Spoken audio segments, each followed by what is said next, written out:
My mother-in-law convinced my wife to divorce me and stole everything I built. But her one mistake turned their dream into a legal nightmare. I'm a 45-year-old male and have been running my own construction management firm for 15 years now. It's not some huge corporation, but a solid business that pays the bills and then some. We specialize in mid-size commercial projects, strip malls, office renovations, that kind of thing. I started it with just me and 2 guys I trusted. Now, we've got 28 employees and offices in 2 cities. I'm not trying to brag, just setting the stage here. I met Beth, a 30-year-old female, about 12 years ago at a friend's housewarming. She was 30 then, freshly dumped by some guy who left her with a mountain of credit card debt and student loans from a philosophy degree she never used. She was working as a part-time fitness instructor, barely making rent in a shitty apartment with 3 roommates. She had this side gig selling essential oils or something through one of those MLM things, but it wasn't going anywhere. We hit it off right away. She was gorgeous, yeah, tall, athletic, with this infectious laugh that could light up a room. But it wasn't just the looks. She had this energy about her, ambitious but lost, like she knew she was meant for bigger things but couldn't figure out the path. I could tell she just needed someone to believe in her, so I did, being the supportive therapist I am. Our first date was nothing fancy, just coffee that turned into lunch, that turned into dinner because we couldn't stop talking. By the 3rd date, I was helping her make a budget to tackle her debt. By the 6th, I was falling hard.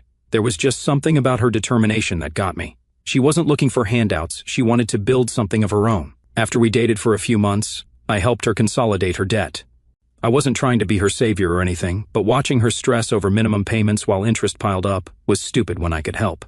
I paid off the highest interest cards, and she started making payments to me instead, no interest. It made way more sense financially. We moved in together after 8 months and got engaged at 18 months. When we got married 2 years after meeting, I even fronted the cash for her to start her own health supplement brand, some subscription box thing with protein powders and herbal supplements. She had this vision of building a wellness empire targeting women who wanted natural fitness solutions, whatever that meant. But she was passionate about it, and I wanted to support her dreams. Before we tied the knot, I insisted on a prenup. Not because I didn't trust her, I was crazy about her, but because I watched my dad lose everything in his divorce 20 years earlier. The man built a plumbing business for 30 years and ended up living in a studio apartment while his ex-wife, not my mom, kept the house, the vacation property, and half his future earnings. Dad died still bitter about it. It taught me that love doesn't protect you from someone's entitlement when things go south. So, I was straight up with Beth about it. Look, I'm building something that I plan to someday pass down to our kids, I told her. I need to protect that core asset. Everything we build together will be ours together, but what I bring in has to stay protected. Beth wasn't thrilled about the prenup, pouted for a few days, but seemed to get it eventually. I understand why you need this protection, she said after meeting with the lawyer I paid for. I'd never try to take what you built before me. She signed it, and we moved on. The terms were pretty standard. I kept what I brought in, she kept what she brought in, which was basically just debt I'd helped her clear, and we'd split anything acquired during marriage 75-25 in my favor if she initiated divorce without cause, like abuse or infidelity. If I initiated without cause, she'd get 40%. If we both agreed to divorce, it would be 60-40 in my favor. At the time, it seemed more than fair given our respective starting positions. She was getting a fresh financial start, and I was protecting what I'd spent years building. The first few years were good, real good. We moved into a nice house in a gated community, nothing flashy, just comfortable. We traveled a bit.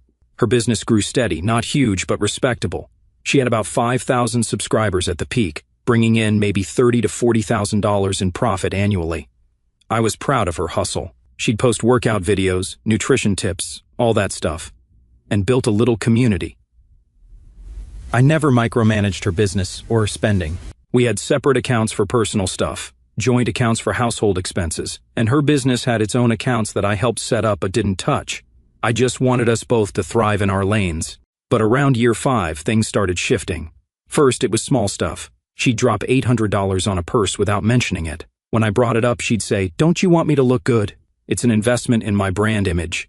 Then it escalated to guilt trips. If you really loved me, you wouldn't question what I spend. Eventually, it became a pattern. Buy something ridiculous, make me feel like shit for asking about it, then give me the silent treatment for days. I hate that manipulative silent treatment crap. Give me a straight-up argument any day, but Beth mastered the art of weaponized silence. She'd just disappear emotionally until I apologized for whatever crime I'd committed, usually by buying her something even more expensive to make up for it. A classic reinforcement of bad behavior. But you don't always see that when you're in it. In year 6, she suddenly needed a home office renovation. It cost me $20,000 to convert our guest room into her creator space with custom built-ins and perfect lighting for videos, the works. I didn't mind, business was good, and she seemed genuinely excited about scaling her brand. In year 7, she decided our house wasn't good enough anymore. We needed something in the right neighborhood to reflect our status. I pushed back a bit but eventually caved. We bought a bigger place in an even nicer gated community, 4 bedrooms, 5 bathrooms, way more than we needed for just the 2 of us. But whatever made her happy. I was working 60-hour weeks anyway, barely home to enjoy it. Looking back, I should have seen what was coming, but you know how it is when you're in it. You excuse the red flags as rough patches and keep pushing forward. I just figured she was going through some kind of phase or maybe feeling insecure about her business not growing as fast as mine. I tried to be supportive, keep the peace. Around our 8th year together, Beth started referring to our house as her design project when talking to friends.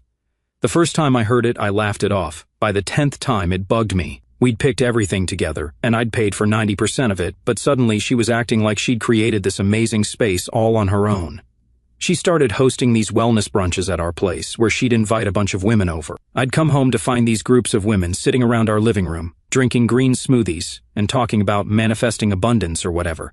Normally, I wouldn't care. It was her house too, she could have friends over. But I started noticing how she talked about me when I wasn't supposed to be listening. Mike's at work as usual with this dismissive tone, or men just don't understand the vision we have as female entrepreneurs. Little digs that added up. Whenever I had a business win, landing a major client or hitting a revenue milestone, she'd brush it off. That's good, babe. You're supposed to make money. But when she gained 100 followers on Instagram, I was expected to bring her a gift and celebrate her brand growth. The shift from partner to a queen with an attitude wasn't overnight. It was slow, subtle. She just gradually decided she deserved everything without acknowledging where it came from. Her attitude became, "Of course you should buy me nice things. Look who you get to be married to." As if her existence was some kind of gift to me that required constant payment. About 6 months ago, I started noticing weirder stuff. Beth suddenly password-locked her phone. She'd never done that before. She'd angle her screen away when I walked into a room, started going to the bathroom to take calls, and spent hours on her laptop with AirPods in, having conversations I couldn't hear. She'd disappear for entire Saturdays for networking events, but was vague about who else was there or what they discussed.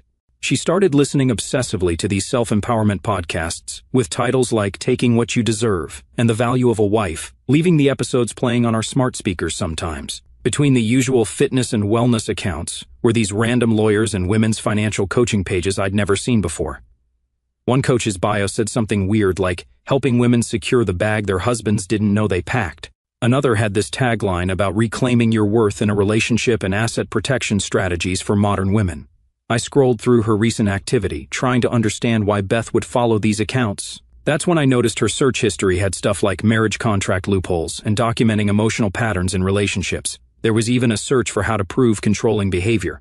That last one hit me hard. Controlling? Me? I've always bent over backwards to support her dreams, never questioned her spending, never even raised my voice during arguments. Why would she be looking into this stuff? Was she helping a friend through something, planning to become some kind of relationship coach herself? Or was there something more personal behind these searches? I put her phone back exactly where I found it, feeling a weird mix of confusion and unease. Maybe I was overthinking things, but these weren't the kind of accounts a happily married woman typically follows. I couldn't shake the feeling that something was shifting beneath my feet, like the first tremor before an earthquake. Then, out of nowhere, Beth casually asks over dinner, "Hey, could I review our prenup again? Just curious about something." Alarm bells went off. Nobody gets just curious about a prenup after 10 years unless they're planning something. "Why?" I asked, trying to sound normal. "Oh, just something Jill mentioned about the standard terms these days. Probably nothing, but I'd like to refresh my memory." She smiled like it was no big deal. I told her I'd dig it out of the safe deposit box next time I was at the bank. I never did, of course, but that's when I started paying attention, real attention. Her inner circle wasn't helping. Her best friend Jill was always saying things like, "Beth, you're the brand, he's just the background." Or her mom Rita dropping gems like, "A smart woman always secures her future. Men come and go, always when they thought I couldn't hear. But houses have vents, and sound travels." Rita had been divorced 3 times, each one leaving her better off financially than the last. She'd been pushing Beth since day one to keep her options open. I used to think it was just Rita being Rita, bitter and high on her own survival story. But then, one morning, I was passing by Beth's home office while she was on a call with her mom on speaker, door halfway closed. I wasn't trying to spy, but when someone's voice echoes through your hallway, you can't exactly unhear it. "You should talk to Jasper," Rita said. "He's brilliant when it comes to financial resets. Helped one of my friend's daughters sort her situation out clean. You don't have to stay stuck just because you feel obligated." Beth didn't say much, just this little hum of agreement, like the name wasn't new to her. I froze outside the door. Jasper. That wasn't a name I'd heard around our circle, and the way Rita said it, like he was part therapist, part financial assassin, set off something in my gut. Why the hell did they need all this talk about financial resets? They were planning something. I just needed confirmation.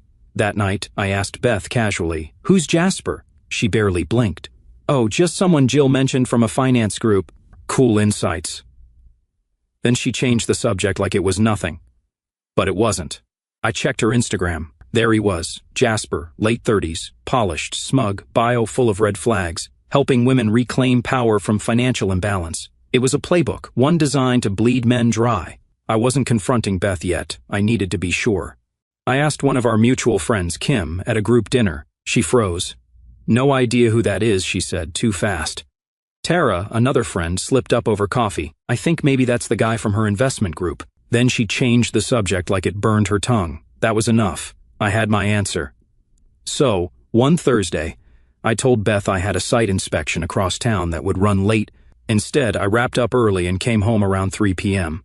The garage door was closed, but Beth's car was inside. As I walked in through the side door, I heard murmuring from upstairs. I quietly went up, not trying to catch her cheating. Honestly, that would have been simpler. Instead, I found her in our home office, laptop open on a Zoom call. I stood in the hallway, out of frame, and listened. A man was talking, and I bet it was Jasper. "You've wasted 10 years catering to a man's ego," he was saying. "Your contributions to that marriage are worth way more than some outdated prenup. You can own that house, you just need to play it smart. My consulting fee is steep, but once we're done, you'll never worry about money again." Beth was nodding, taking notes. "The prenup doesn't account for emotional labor and lost opportunities," she said. "I could have been huge by now if I hadn't been playing supportive wife. I've put in just as much as he has." "Exactly," he said. "That's why we need to document everything. Every time he made you feel small, every time he questioned your spending or your business decisions. We're building a pattern of control here. You need to start recording conversations, saving texts, anything that shows he limited your growth." I remember standing there like, what the hell is going on? I almost burst in right then. "Supportive wife?" "Yeah, that's right." But something stopped me. If I confronted her, she'd know I was onto her. Better to let her think her plan was working while I prepared my own defense. I backed away silently, went downstairs, then made noise coming in the front door. "Honey, I'm home early." By the time I got upstairs, the call was ended, and she was just checking emails. "How was your inspection?" she asked, all innocent. "Fine," I said. "Foundation looks solid." The irony wasn't lost on me. That night, I couldn't sleep, not because I was sad, but because I was freaking pissed and because I needed a plan. The woman I'd built a life with for a decade was actively plotting to destroy me, to take everything I'd worked for by painting me as some kind of monster. And the worst part? If I hadn't caught on, it might have worked. I didn't confront Beth about Jasper. I wouldn't give her the chance to spin some story or accuse me of spying. Instead, I started preparing methodically, like I would for any business contingency. So, the first thing the next morning, I called my lawyer. I gave him a situation update. We discussed worst-case scenarios and built defenses for each. He said if she was talking to some coach about the prenup, chances were she'd try to claim coercion, fraud, or emotional abuse, stuff that's hard to disprove. He told me to document everything, keep a voice recorder on me during tough conversations, save every text and email, and build a record that showed the reality, her unlimited spending, separate accounts, and all the financial support I'd given her over the years. Next, I pulled all our financial records for the past 5 years. Bank statements, investment accounts, credit card bills, property assessments, everything. I created a timeline of major purchases and transfers, documented every time I'd fronted money for her business, every vacation I'd paid for, every designer item in her closet. I quietly installed security cameras around the house, doorbell, garage, main living areas, all with cloud backup, not to spy, but to protect myself legally. When someone's planning to screw you over, they often don't stop at financial games. I'd heard horror stories of guys being set up with false domestic violence claims. I wasn't going to let that happen to me. I separated my business accounts further from our personal ones. Technically, they were already separate entities, but I removed any automatic transfers and updated all passwords and access permissions. I changed the passwords on every account I could think of: email, cloud storage, investment portals. I also started documenting everything, every conversation, every weird request, every time she met with Jill or mentioned Jasper. Not in a creepy way, just notes with dates and basic facts. If this was headed where I thought, I'd need a clear record. At that point, I started wondering if I was going too far because what I was doing felt too much like I was suddenly a detective, not a husband. I kept thinking, what if this was all just noise? What if the wellness calls and cryptic comments were just her being dramatic, not dangerous? I hated the idea of seeing my own wife as a threat, but that gut feeling wouldn't go away. If I ignored it and she really was setting me up, I'd only have myself to blame. I set up a separate email account she didn't know about and started forwarding important documents there, backed up photos and videos of us together. They showed a happy couple, not some abusive situation she might try to invent. The whole time, I acted normal, still brought her coffee in the morning, still asked about her day, still showed up for the dinners and events that mattered to her. I wasn't trying to punish her, just protect myself. About 2 weeks into my prep, I saw an opening I couldn't ignore. We were refinancing the lake house that summer, routine stuff, just locking in a better rate. Normally, Beth didn't care much about the paperwork side of things, as long as the payment stayed manageable and she could decorate however she wanted. She was happy to let me handle the logistics. But lately, she'd been laser-focused on anything financial, asking to review the prenup, dropping terms she'd never used before. So, when I sat down with my lawyer, I asked if we could revisit the agreement, add protections in case false claims ever entered the picture. Nothing drastic, just something to trigger a more one-sided split, 85-15, if things went nuclear under certain accusations like coercion or emotional abuse. If she filed honestly or we agreed mutually, the original terms would still stand. We didn't remove her protections, we just added clarity for mine. When the paperwork came in, I framed it exactly how it was. "Hey, you asked about the prenup stuff a few weeks ago," I told her. "They said since we're refinancing the lake house, they needed everything updated and re-executed to be clean on record. So, they included a fresh copy. You'll need to sign again. It's standard when properties are involved. You can look through it if you want, most of it's the same." And to her credit, she actually read through a good chunk, not cover to cover, but she flipped through the prenup pages, highlighted a section about asset retention, and made a few comments about how outdated the wording sounded. As she skimmed through, I mentioned the Sedona spa package I'd booked for her, the one she'd been daydreaming about for months, 5 days, all-inclusive. Her face softened, she smiled, said something about how perfectly timed it was, and kept working through the paperwork at her pace. There was no pressure. I stayed quiet, focused on my own stack beside her. Eventually, she initialed every page and signed at the end, adding her usual smiley face next to her name, just like always. "You deserve it," I told her, and I meant that in a way. I wasn't trying to trap her, I was protecting myself from what she was already halfway planning.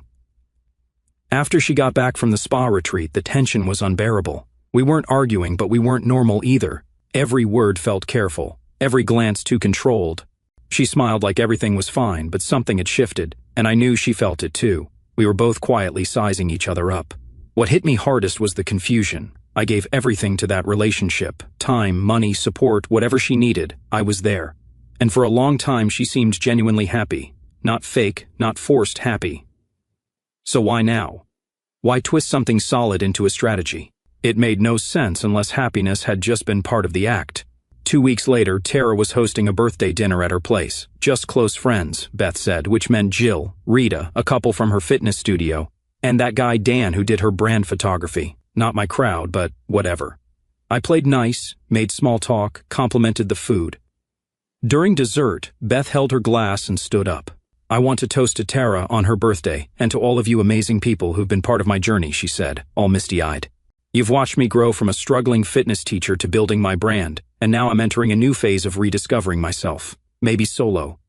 The table went dead silent. Everyone looked from her to me, except Jill, who was nodding supportively, like this wasn't a bomb being dropped in the middle of chocolate cake. I took a slow sip of water, set down my glass, and looked directly at Beth. "Let me know when your lawyer's ready. Mine already is." Her face was priceless. She tried to laugh it off, putting her hand on my shoulder. "Oh, Mike, always the logical one.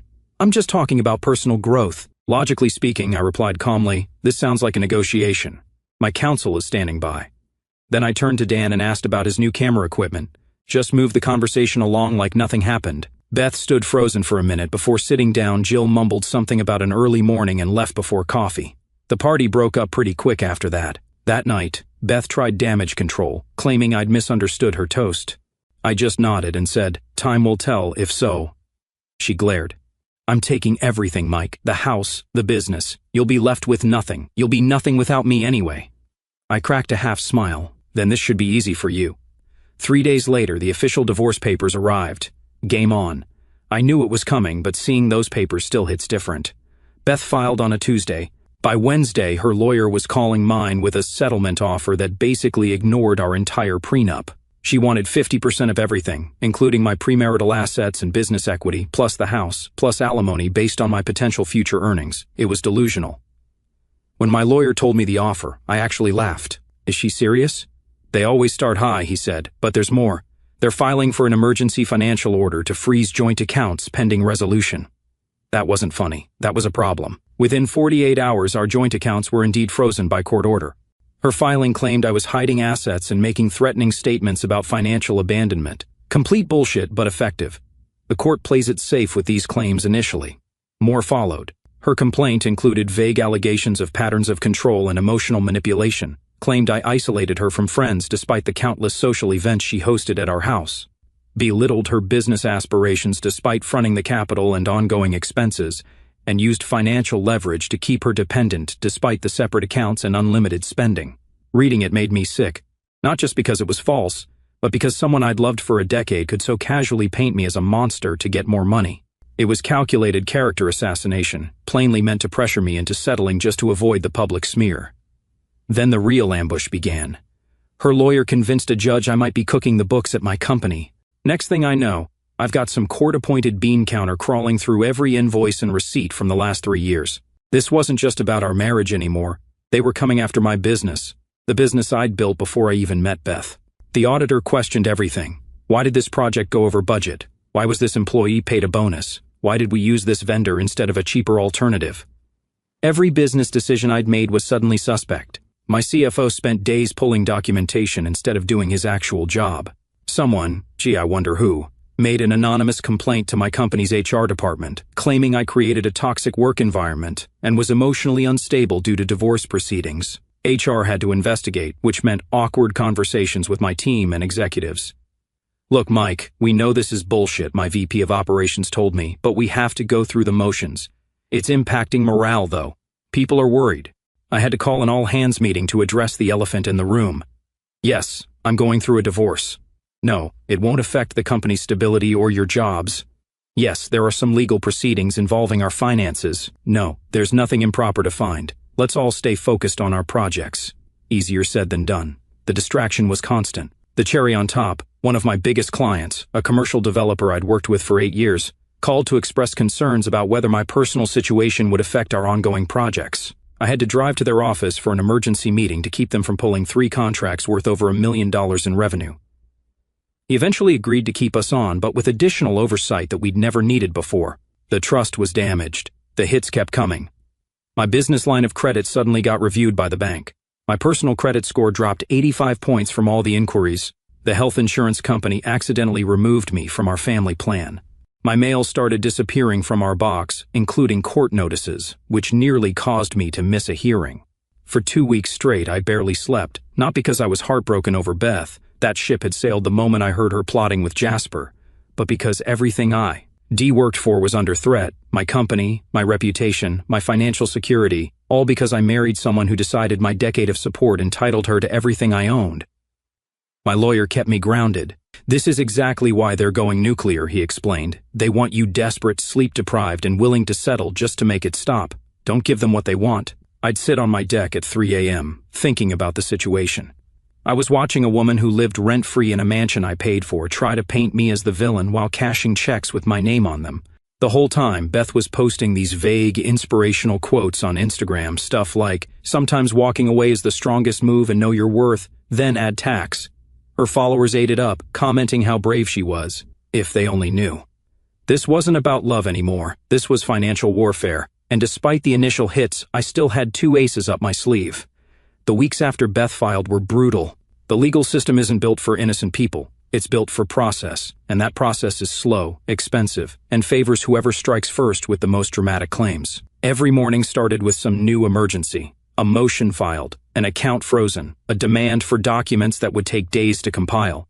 I was spending hours on the phone with my lawyer instead of running my business. We had a preliminary hearing where the judge decided on temporary arrangements while the divorce proceeded. Despite our prenup specifically saying no temporary support was required, the judge ordered me to pay Beth $8,000 a month for ongoing living expenses.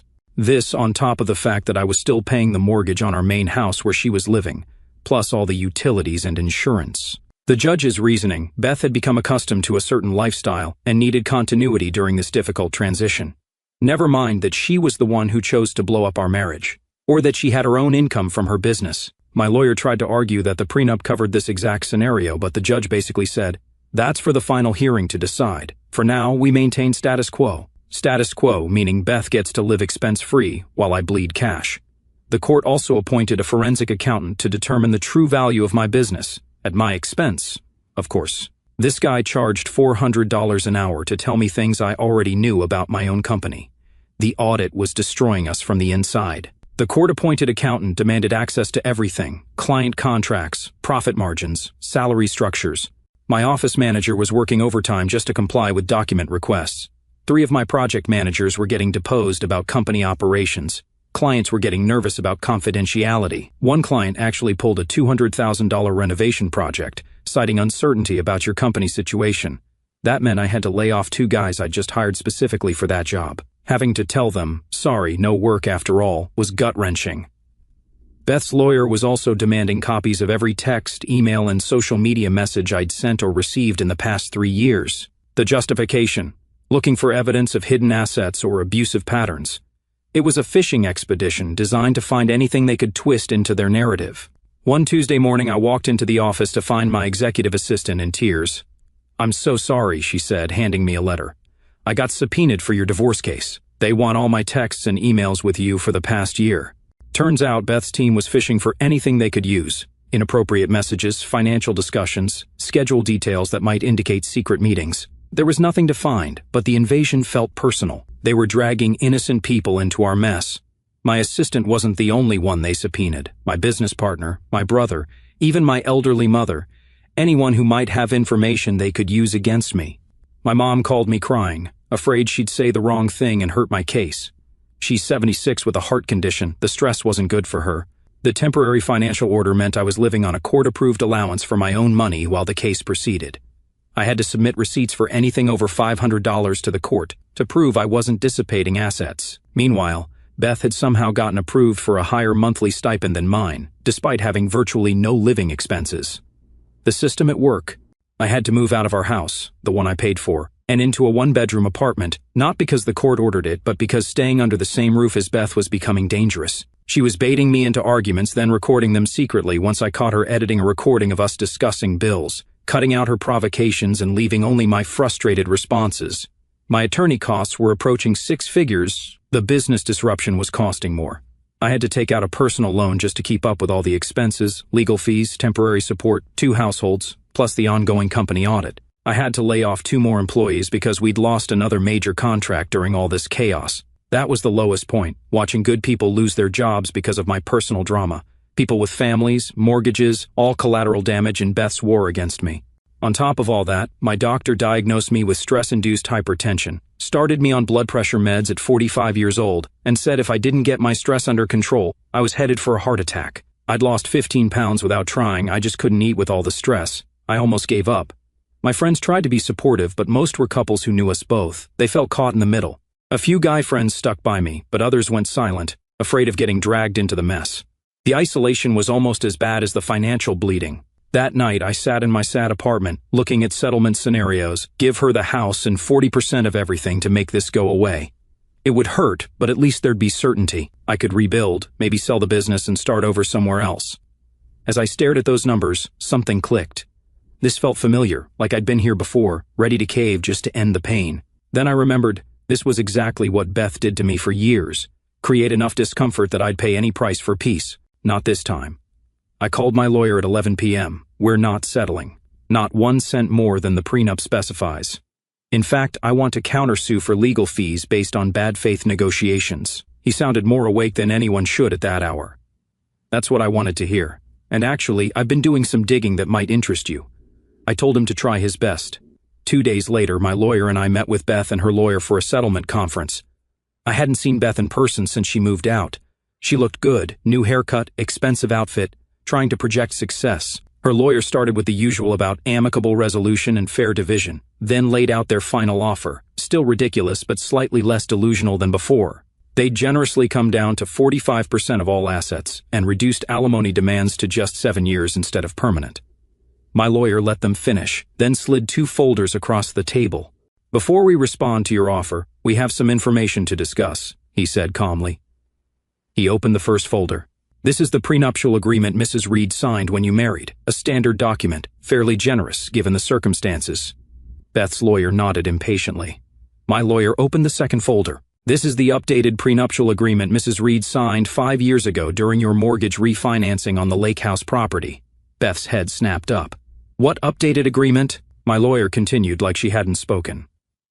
"This document includes additional clauses that significantly alter the terms in certain circumstances." He highlighted the key section. "In the event that either party makes claims of emotional abuse, financial control, or similar allegations that are not substantiated by clear and convincing evidence, the asset division shall be modified to 85% in favor of the accused party and 15% to the accusing party." The color drained from Beth's face. "I never signed that." My lawyer slid a document toward her. "Your initials are on every page, your signature is on the last page, notarized. You even added a smiley face next to your name, something you always do." I looked directly at Beth.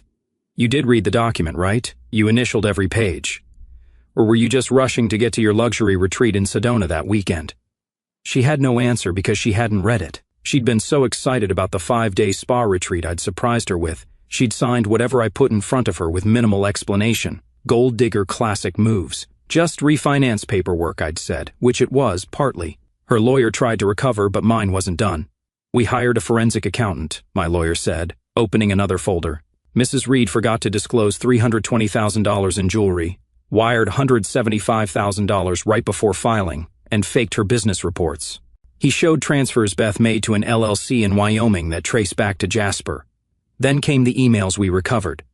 Beth used the same password for her business email as our Netflix. The messages between her and Jasper laid out their whole plan, including him coaching her to seem afraid of me in public, and his 15% cut of whatever she got above the prenup amount. Beth gripped the table edge. Her lawyer looked sick. She thought she could outmaneuver a man who built a company from scratch. I said, the moment she doctored those transfers, she played herself. Her lawyer asked for a break. When they returned an hour later, his tone had completely changed. Perhaps the original prenup terms would be acceptable after all.